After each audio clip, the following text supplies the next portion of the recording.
السلام عليكم ومرحبا بكم في برنامجكم مع شيف هند. اليوم غادي نسافر بكم لايطاليا وغادي نوجدوا واحد لو بلا تيبيكمون ايطاليان سميتو لوسو بوكو، والتحدي ديالنا بحال كل نهار نوجدوا وجبه لخمسه ولا سته ديال الاشخاص باقل من 50 درهم، وغادي ندوزوا باش نشوفوا المقادير اللي غنحتاجوا ليها.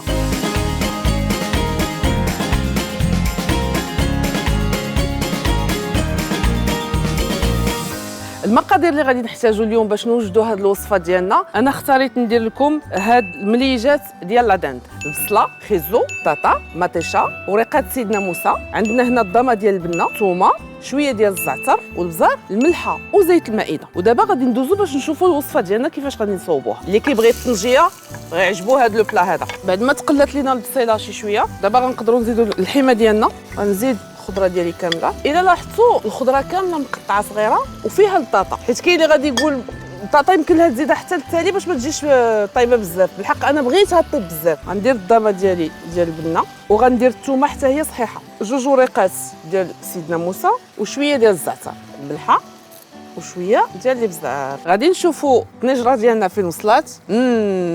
والريحه ما نقول لكم شي غزاله. دابا غادي ناخذوا الطنجره ديالنا ميم با كاس ديال الماء بارك علينا. غنخليو الطبق ديالنا يطيب على درجه حراره 200 دوغري لمده ديال 40 حتى ل 50 دقيقه، ونعاودوا نتلاقاو باش نوريكم الطريقه ديال التقديم ديالو. دابا غادي نجيو نشوفوا الطبق ديالنا كيفاش وجد. يا سلام. بعدا اول حاجه اللي غادي نشارك معكم هي هذيك لاستوس اللي عطيتكم ديال البطاطا. عرفتي راه لاصوص، شوف كيف نعامله. انا ملي طيبت هذا الطبق هذا درتو غير هو بوحدو، درتو في الفران، ما درت لكم لا بيغي، ما درناش بطاطا، ما درتش لي بات. علاش؟ باش نخلي لكم كل واحد والمجال ديالو مفتوح. كاين اللي غيبغي ياخذ خبيز ويغمس، كاين اللي غيبغي بطيطه، يعني كل واحد يتمتع به كيف ما عجبو. دابا غندوزو باش نشوفوا التقديم ديال هذا لو بلا ديالنا. حتى الريحه ديال هذاك التويمه مع الزعتر والخضيره، يا سلام. هو نورمالمون خصني غير ندوق، ولكن جاني عجبني بزاف. دونك التحدي ديالنا ديال اليوم بحال كل نهار اننا نوجدوا الخمسه حتى لسته ديال الاشخاص باقل من 50 درهم.